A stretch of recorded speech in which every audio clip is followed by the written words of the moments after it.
नमस्कार दोस्तों, मैं उत्सव कुमार आप सभी का आपके अपने YouTube चैनल उत्सव मैथ्स में स्वागत करता हूं। जैसा कि आप सभी स्टूडेंट को पता है कि एसएससी सीएचएसएल का एग्जामिनेशन 9 मार्च से शुरू हुआ था। 9 मार्च, 10 मार्च और 13 मार्च को मात्र एसएससी सीएचएसएल का एग्जामिनेशन हुआ है। प्रत्येक दिन टोटल 4 शिफ्ट में एग्जामिनेशन हुआ है। उसमें मैथ के कुछ ऐसे टाइप के क्वेश्चन है जो आपके हर एक शिफ्ट में देखने को मिल रहे हैं। तो वैसे स्टूडेंट जिनका आने वाले अपकमिंग शिफ्ट में एसएससी सीएचएसएल का एग्जामिनेशन है, तो आपके एग्जामिनेशन में इस टाइप के क्वेश्चन जरूर देखने को मिलेंगे। तो इस वीडियो को कंप्लीट देखिएगा। अगर आपने अभी तक हमारे चैनल को सब्सक्राइब नहीं किया तो आप हमारे चैनल को सब्सक्राइब कर सकते हैं। साथ ही साथ इस वीडियो को अपने दोस्तों के साथ ज़्यादा से ज़्यादा शेयर कर सकते हैं। यहाँ पे जितने भी टाइप के क्वेश्चन लिए गए हैं वो सारे के सारे स्टूडेंट के द्वारा बताए गए क्वेश्चन है कि इस टाइप के क्वेश्चन पूछे गए, तो उसी टाइप के क्वेश्चन को मैं आप सभी स्टूडेंट के लिए लेकर आया हूँ। तो आइए समय को ना बर्बाद करते हुए अपनी इस वीडियो को शुरू करते हैं। अगर आपको इसका पीडीएफ चाहिए तो टेलीग्राम ग्रुप का लिंक वीडियो के डिस्क्रिप्शन में दे रखा है, वहाँ से पीडीएफ प्राप्त कर सकते हैं। एक क्वेश्चन आपकी स्क्रीन के ऊपर नज़र आ रहा है। क्वेश्चन है कि if in a triangle A B बराबर ए सी, यानी ये वाला और ये वाला साइड बराबर है, इसमें angle A C D 125 degree दे रखा है, तो एंगल बी ए सी का माप क्या होगा। अब बताइए, ये वाला साइड और ये वाला साइड बराबर है, तो ये वाला एंगल और ये वाला एंगल आपस में क्या होंगे, बराबर होंगे। ये 125 डिग्री है, तो ये कितना डिग्री होगा, ये आपका 55 डिग्री होगा। अब बताइए, जब ये 55 हो गया तो ये भी कितना होगा, 55 डिग्री। आपसे पूछा एंगल बी ए सी, यानी ये वाला एंगल। आप बताइए, ये 55, तो ये कितना होगा, ये आपका 70 डिग्री हो जाएगा, जो आपका ऑप्शन नंबर डी से निकल के आ रहा है। त्रिभुज के तीनों कोनों का सम 180 डिग्री होता है, उसी से आपका ऑप्शन नंबर डी सही उत्तर होगा। देखिए, ये काफ़ी अच्छा क्वेश्चन है और इस क्वेश्चन को हम लोग हमेशा हिट एंड ट्रायल से सॉल्व करेंगे। क्वेश्चन है, यदि cos A plus cos B plus cos C बराबर 3, तो sine A plus sine B plus sine C का मान क्या होगा। तो देखिए, हम लोग हमेशा बताएं कि अगर साइन और कोस का टर्म रहे तो हमेशा उसके लिए सबसे पहले 0 या 90 डिग्री पर हम लोग चेक करते हैं। एक बात और पता है कि साइन और कोसे का जो भी मान होता है वो -1 से 1 के बीच में एग्जिस्ट करता है। ठीक है, -1 से 1 के बीच में एग्जिस्ट करता है। तो यहाँ पे कोसे, कोस बी और कोस सी में ए बी सी का कौन सा ऐसा वैल्यू पुट करें कि cos A plus cos B plus cos C 3 आ जाए। तो यहाँ पर अगर हम ए बी सी तीनों का वैल्यू हम लोग 0 डिग्री पुट करेंगे तो कोस 0 डिग्री का वैल्यू 1, कोस 0 डिग्री का वैल्यू 1 और कोस सी के जगह पे 0, तो कोस 0 भी 1, तो 1 + 1 + 1 कितना हो गया, 3। यानी ए बराबर बी बराबर सी बराबर 0 डिग्री। इसके अलावा आप कोई भी अगर 90 लेंगे, अगर ए 90 लेंगे, बी 45 और सी को 45 ही लेते हैं, तो यहाँ पर 1/√2 के टर्म में आएगा, जबकि आपको एक सिंपलेस्ट फॉर्म के टर्म में लाना है। तो ए बी सी का वैल्यू हम लोग 0 ले लेंगे। ठीक है, सेटिस्फाई हो गया। जब हम यहाँ पर sine 0 plus sine 0 plus sine 0, sine 0 का मान 0, 0 + 0 0, यानी इस क्वेश्चन का सही उत्तर आपका ऑप्शन नंबर सी हो जाएगा। अगर यही क्वेश्चन रहता है कि sine A plus sine B plus sine C का वैल्यू 3 दे रखा है और आपसे पूछता है cos A plus cos B plus cos C, तो इस केस में हम लोग ए बी सी तीनों का जो वैल्यू मानेंगे वो 90 डिग्री मानेंगे। That case cos A plus cos B plus cos C also 0। Next question, एक क्वेश्चन है, एक आयत का परिमाप एक वर्ग के परिमाप के बराबर है। यदि आयत की लंबाई 10 सेंटीमीटर और चौड़ाई 8 सेंटीमीटर है तो वर्ग का क्षेत्रफल क्या होगा। अब देखिए, बोल रहा है ये आयत है, ठीक है। इस आयत का जो परिमाप है, सबसे पहले इसकी लंबाई 10 दे रखी है और चौड़ाई 8 दे रखी है, तो इसका परिमाप का, आयत का जो परिमाप होता है 2 × L + B होता है। तो L के जगह पे 10, B के जगह पर 8, 10 + 8 18, 18 × 2 36, यानी आयत का जो परिमाप पता चल गया वो 36 सेंटीमीटर। अब बोल रहा है ये जो आयत का परिमाप है ये वर्ग के परिमाप के बराबर होता है। अब वर्ग का परिमाप क्या होता है, 4 गुना भुजा, यानी भुजा को हम मान लेते A, यानी 4 × A बराबर 36 सेंटीमीटर। तो यहाँ से वर्ग का भुजा पता चल गया 9 सेंटीमीटर, वर्ग की भुजा पता चल गई 9 सेंटीमीटर। पूछा है वर्ग का क्षेत्रफल। वर्ग का क्षेत्रफल होता है भुजा स्क्वायर, यानी 9 का स्क्वायर। 9 का स्क्वायर कहने का मतलब है 81 सेंटीमीटर स्क्वायर। जो आपका ऑप्शन नंबर सी से मैच कर रहा है। अभी जो आपकी एग्जामिनेशन में जो एसएससी सीएचएसएल में मैथ के क्वेश्चन पूछे जा रहे हैं वो काफ़ी इजी क्वेश्चन पूछे जा रहे हैं, जिसमें सबसे ज़्यादा क्वेश्चन जो आपको देखने को मिल रहे हैं वो आपका ज्योमेट्री, मेंसुरेशन, ट्रिगो और एलजेब्रा से देखने को मिल रहे हैं, जिसमें ज्योमेट्री और ट्रिगोनमेट्री और एलजेब्रा से हर शिफ्ट में किसी से 3 से 4 क्वेश्चन पूछे जा रहे हैं, तो कम से कम 2 से 3 क्वेश्चन हर इन चारों टॉपिक से पूछे जा रहे हैं। किसी से 3, जैसे ज्योमेट्री से 3, तो ट्रिगो से 2 पूछ दिया गया, एलजेब्रा से 2 पूछ दिया गया, मेंसुरेशन से 2 से 3 क्वेश्चन। मतलब जो आपका जो अरिथमेटिक पार्ट है, सॉरी एडवांस वाला पार्ट है, उसमें लगभग 12 क्वेश्चन आपके इसी 4 टॉपिक से देखने को मिल रहे हैं हर शिफ्ट में। देखिए इस टाइप के क्वेश्चन को जो मैं आपको 9 और 10 मार्च को जो कराया था उसमें भी इस टाइप के क्वेश्चन को मैं करा चुका हूँ। देखिए x + y + z = 8, और जो आज जो 13 मार्च का जो एग्जामिनेशन हुआ उसमें भी आज इस टाइप के मेंसुरेशन में फॉर्मूला बेस्ड क्वेश्चन पूछे गए थे, मेंसुरेशन से, घनाभ से, जिसमें एलजेब्रा का ही फॉर्मूला लगाना था। x + y + z = 8, x² + y² + z² 20, तो x³ + y³ + z³ - 3xyz का वैल्यू पूछा है। तो सबसे पहले हम लोग इसके दोनों तरफ क्या करेंगे, स्क्वायर करेंगे। ठीक है, तो इधर हो जाएगा a² + b² + c² plus 2 times of ab + bc + ca, यही होता है। इधर करेंगे तो 8 का स्क्वायर 64। अब देखिए x² + y² + z² 20 है, तो इसके जगह पे हम लोग क्या रख देंगे, 20। ये +20 इक्वल के उधर जाएगा तो -20 हो जाएगा, तो ये 64 - 20 हो गया। 64 में से जब 20 घटाएंगे तो कितना हो गया, 44। कितना हो गया, 44। ये किसका वैल्यू, ये इसका वैल्यू है, यानी 2 times of xy + yz + zx। तो xy + yz + zx का क्या होगा, तो ये 2 इस 44 को काटेगा 22 बार में, तो यहाँ से पता चल गया xy + yz + zx का जो वैल्यू होगा वो 22 होगा। अब देखिए x³ + y³ + z³ - 3xyz, ये एक फॉर्मूला है जिसका फॉर्मूला होता है x + y + z into x² + y² + z² plus xy + yz + zx, sorry minus, यहाँ पर होता है माइनस कॉमन ले लिया जाता है, तो x + y + z का वैल्यू यहाँ पर 8 है। ठीक है, इंटू x² + y² + z² का वैल्यू 20 हो गया, minus of xy + yz + zx, तो -xy + yz + zx का वैल्यू 22।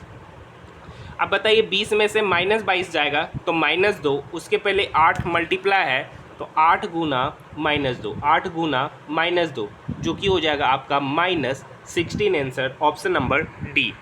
नेक्स्ट क्वेश्चन की ओर हम लोग बढ़ रहे हैं। देखिए ये भी आपके एग्जामिनेशन में क्वेश्चन पूछा गया। देखिए वहाँ पे क्वेश्चन पूछा गया था कि गोले की त्रिज्या को घटा दिया गया था, यहाँ पे बढ़ा दिया गया।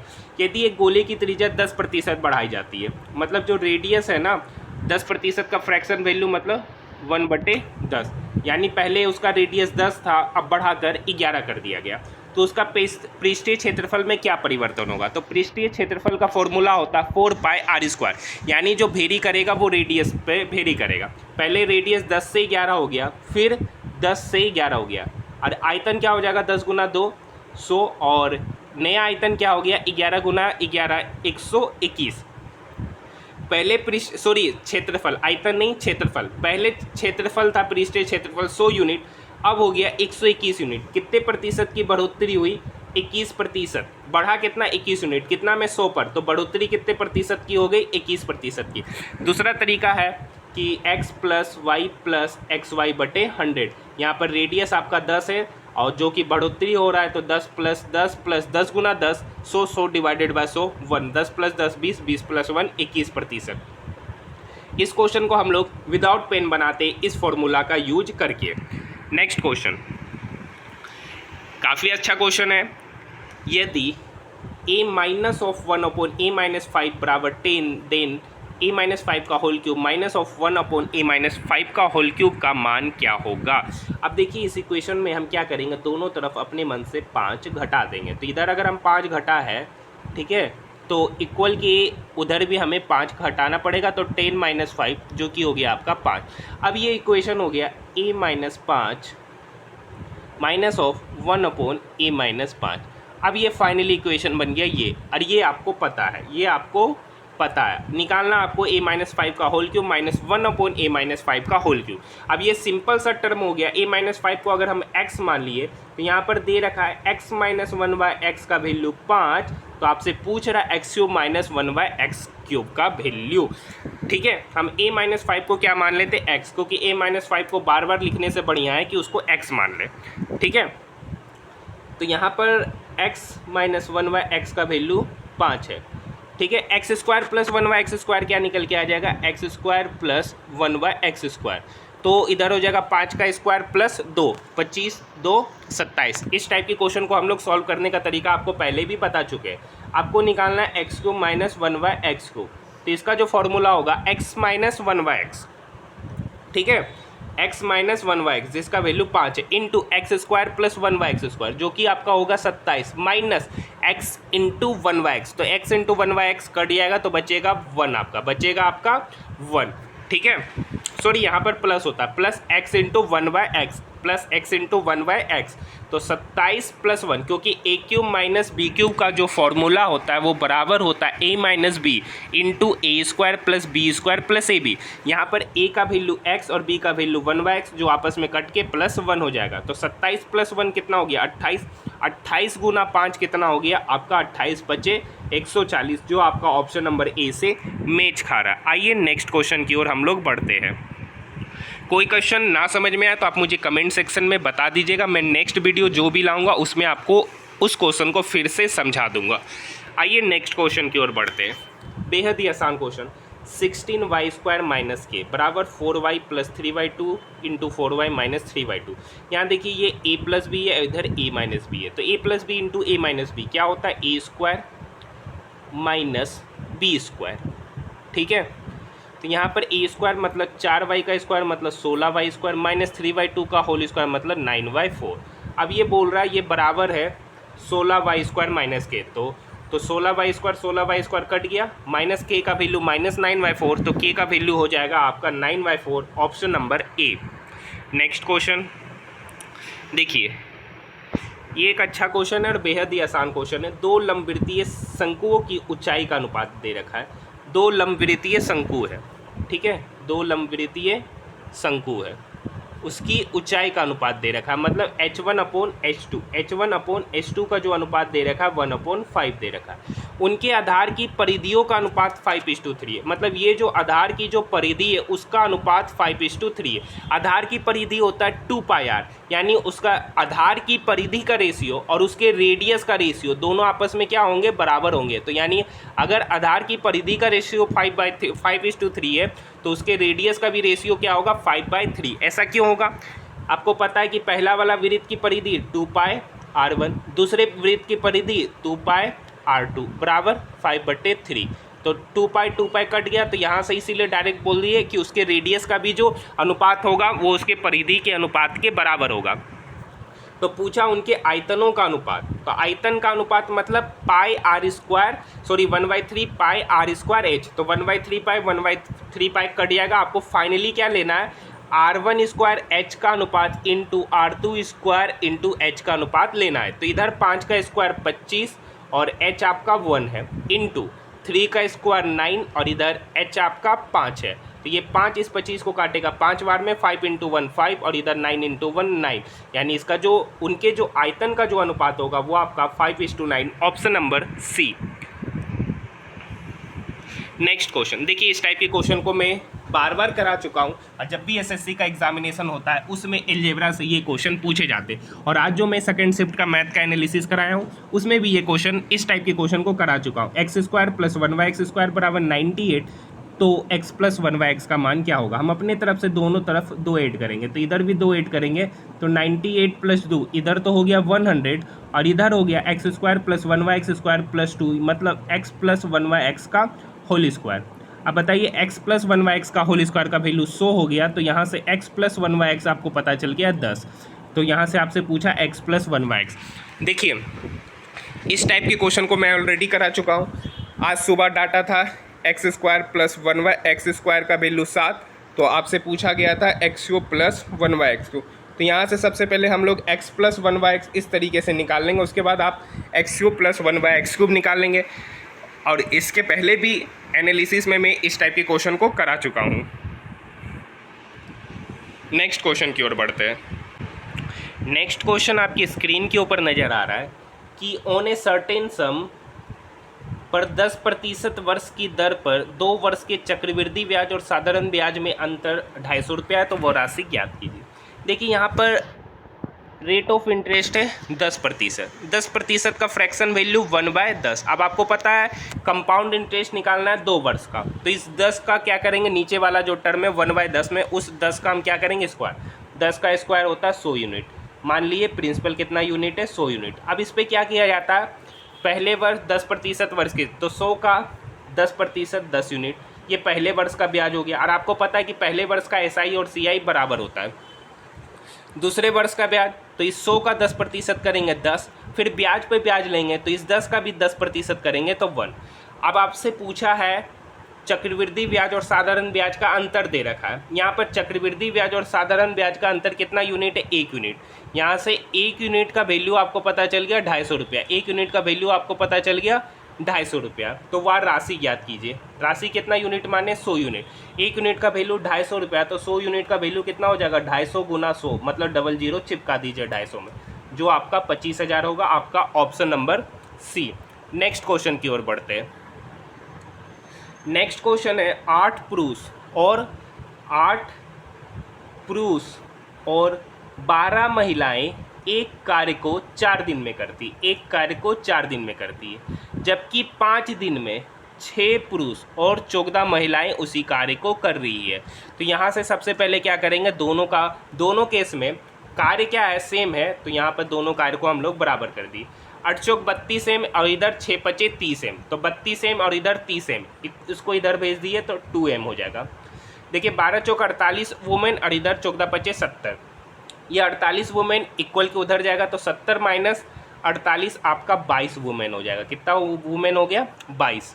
ठीक है, तो यानी 2 मेन बराबर 22 वुमेन, तो ये 2 इस 22 को काटेगा 11 बार में, तो यहाँ से पता चल गया मेन बराबर 11 वुमेन, मेन बराबर 11 वुमेन, यानी मेन और वुमेन की एफिशिएंसी का अनुपात पता चल गया। यहाँ पर से पता चल गया कि मेन की एफिशिएंसी 11 और वुमेन की एफिशिएंसी 1, क्योंकि मेन में 1 मल्टीप्लाई है।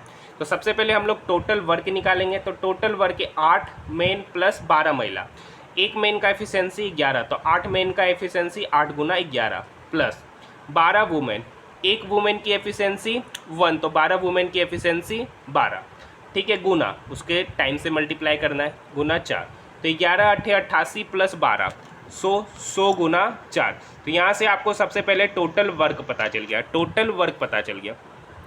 अब इस टोटल वर्क को कौन कर रहा, 20 महिलाएं। एक महिला की एफिशिएंसी 1, तो 20 महिला की एफिशिएंसी कितना होगा, 20, तो 100 गुना 4 डिवाइडेड बाय 20, तो ये 20 इस 100 को काटेगा 5 बार में, 5 गुना 4 कितना हो जाएगा, 20, 5 गुना 4 कितना हो जाएगा, 20। यानी इस क्वेश्चन का जो सही उत्तर होगा वो आपका ऑप्शन नंबर बी।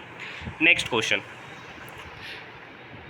क्वेश्चन है आपकी स्क्रीन के ऊपर नज़र आ रहा है, 15 परिणामों का औसत 21 है, मतलब 1 से लेके 15 तक प्रेक्षण है। ठीक है, और उनका औसत दे रखा है 21, तो उन 15 परिणामों का योग कितना होगा, उस 15 परिणामों का योग 21 गुना 15। ठीक है, उनमें से पहले 7 का औसत, उनमें से पहले 7 का औसत 21 है, तो उनका योग कितना होगा, 21 गुना 7। अंतिम 7 का औसत 20 है, तो 8वां परिणाम पूछा गया। तो यहाँ पर देखिए पहले 7 का औसत और यहाँ भी 7 का औसत, एक नंबर को छोड़ दिया गया, वो है 8वां नंबर। ठीक है, तो 21 गुना 15, 15 का 15, 15 दूनी 30 और 1 31, 21 सत्ते 7 का 7, 7 दूनी 14 147, अब 20 गुना 7 140, 7 4 4 8 287, 315 में 287 घटा देंगे, 15 में से 7 गया 8, 10 में से 8 गया 2, 28, यानी जो 8वां परिणाम होगा उसका परिणाम 28 होगा। नेक्स्ट क्वेश्चन की ओर हम लोग बढ़ते हैं। नेक्स्ट क्वेश्चन है CI का। इस टाइप के क्वेश्चन आज भी आपके एग्जामिनेशन में पूछे गए हैं। क्वेश्चन है 7500 रुपये की राशि चक्रवृद्धि ब्याज पर 8% की दर से 1.5 वर्ष के लिए निवेश की जाती है, जबकि ब्याज जो है अर्धवार्षिक कैलकुलेट किया जाता है। तो मिश्रधन ज्ञात कीजिए। यहाँ पर आपसे मिश्रधन पूछा गया है, मूलधन भी पूछ सकता है, कुछ भी पूछ सकता है। तो देखिए यहाँ पर बोल रहा है जो रेट ऑफ इंटरेस्ट है ना, जो CI कैलकुलेट किया जा रहा है वो अर्धवार्षिक कैलकुलेट किया जा रहा है।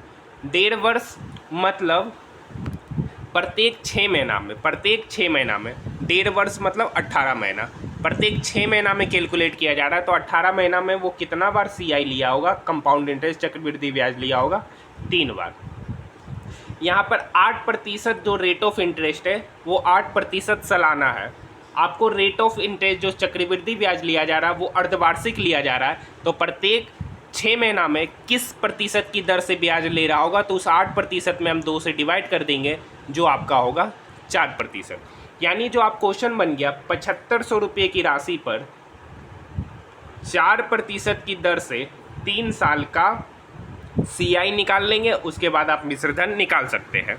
ठीक है, तो यहाँ पर हम लोग 3 साल के लिए, आपको पता है अनुपात होता है 3:3:1। 7500 का 4%, 75, क्योंकि 7500 का 4% क्यों ले ले, क्योंकि अर्धवार्षिक है, यहाँ पर 8% प्रति वर्ष है, तो उसका आधा हो जाएगा 4। तो 7500 का 4% मतलब 75 दूनी 150, 300।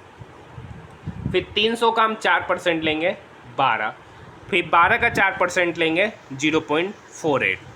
ठीक है, अब क्या करेंगे, ऐड करेंगे। तो 300 गुना 3, 300 गुना 3 कितना हो जाएगा 900, 300 गुना 3 कितना हो जाएगा 900, प्लस 12 गुना 3 36, प्लस 0.48 गुना 1 तो कितना हो जाएगा 0.48, कितना हो जाएगा 0.48।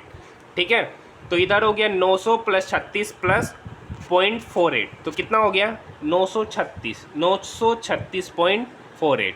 ये आपका क्या पता चल गया CI। आपको निकालना मिश्रधन, तो 7500 को आपको क्या करना पड़ेगा, ऐड करना पड़ेगा। तो इधर हो गया 0.48, 6, 3, 9, 5 14, 7 और 1 8, यानी 8436 रुपया 48 पैसा इस क्वेश्चन का सही उत्तर होगा, जो आपका ऑप्शन नंबर A से मैच खा रहा है। नेक्स्ट क्वेश्चन काफ़ी इजी एंड डिफ़िकल्ट क्वेश्चन। अगर जिसको फॉर्मूला ट्रिगो का यूज करने आता है तो ये क्वेश्चन विदाउट पेन बनेगा और इसका आंसर निकल के आ जाएगा 5/6। वैसे हम लोग इस क्वेश्चन को सॉल्व करेंगे। देखिए, कोस पे पावर 4 है माइनस साइन पे पावर 4 का वैल्यू 5/6 है। यहाँ पर क्या कर लेंगे, इस कोस पे पावर, देखिए ये 2 कोस स्क्वायर ए माइनस 1 या 1 माइनस 2 साइन स्क्वायर ए पूछे, 1 माइनस 2 साइन स्क्वायर ए पूछे, या 2 कोस स्क्वायर ए माइनस 1 पूछे, या कोस square A minus sine square ए पूछे, उसका ये पूछे या ये पूछे या ये पूछे, तो उसका हमेशा वैल्यू ये होगा, उसका हमेशा वैल्यू ये होगा। यानी अगर ये वाला टर्म का जो भी वैल्यू दे रखा, अगर कोस 4a माइनस साइन 4a का वैल्यू मान लीजिए k दे रखा है, आपसे पूछ दे 2 कोस स्क्वायर ए माइनस 1 या 1 माइनस 2 साइन स्क्वायर ए या कोस square A minus sine square ए, तो उसका हमेशा याद रखिएगा कि उसका जो वैल्यू होगा वो कोस पे पावर 4a माइनस साइन पे पावर 4a का वैल्यू होगा, जो कि k मायने है और यहाँ पर 5/6 है k से। देखिए कोस पे पावर 4 है माइनस साइन पे पावर 4, ये बेसिकली क्या है, कोस स्क्वायर ए का होल स्क्वायर है माइनस साइन स्क्वायर ए का होल स्क्वायर है, और इसी का वैल्यू आपको दे रखा है 5/6। अब ये क्या हो गया, A square minus B square. क्या होता है A square minus B square, A square plus B square into A square minus B square. तो इधर हो जाएगा cos square A minus sine square है। आपको फॉर्मूला लगाना है A square minus B square वाला, तो होता है A plus B into A minus B. अब बताइए cos square A plus sine square A कितना बन गया 1। अब ये 1 इसके साथ मल्टीप्लाई होगा, 1 into cos square A minus sine square ए, ये बराबर हो गया 5/6 के। तो यहाँ से टर्म पता चल गया कि कोस square A minus sine square A कितना होगा 5/6। अभी समझा है कि कोस square A minus sine square ए का भी वैल्यू 5/6 होगा। अब इस माइनस साइन स्क्वायर ए को कोस स्क्वायर में कन्वर्ट करेंगे, तो कोस स्क्वायर ए माइनस ऑफ 1 और प्लस कोस स्क्वायर है, क्योंकि साइन स्क्वायर ए होता है 1 माइनस कोस स्क्वायर ए, और वो जब -1 से मल्टीप्लाई होगा तो minus minus cos square A plus cos square ए हो जाएगा। ठीक है, तो कोस square A plus cos square ए क्या हो गया, 2 कोस स्क्वायर ए -1 बराबर 5/6। आप देख सकते हैं कि कोस पे पावर 4 ए माइनस साइन पे पावर 4 ए का वैल्यू 5/6, तो 2 कोस स्क्वायर ए -1 आपका 5/6 हुआ, कोस square A minus sine square ए भी 5/6 हुआ, और इसी तरीके से 1 माइनस 2 साइन स्क्वायर ए भी क्या होगा, 5/6 होगा। और ये क्वेश्चन आपका पूछा जाता है क्वेश्चन, और इस क्वेश्चन को बनाना नहीं है, डायरेक्ट आंसर मारना है। तो ये सारे के सारे क्वेश्चन, इस टाइप के क्वेश्चन आपके एग्जामिनेशन में पूछे जा रहे हैं। तो ये 90% संभावना बन रहा है कि जो एसएससी सीएचएसएल का जो आने वाला अपकमिंग शिफ्ट है उसमें इस टाइप के क्वेश्चन आपके एग्जामिनेशन में देखे जा सकते हैं। अगर आपको हमारा वीडियो पसंद आए तो आप चैनल को सब्सक्राइब जरूर कीजिएगा, साथ ही साथ इस वीडियो को अपने दोस्तों के साथ शेयर जरूर कीजिएगा। तो आज के लिए इतना ही, धन्यवाद।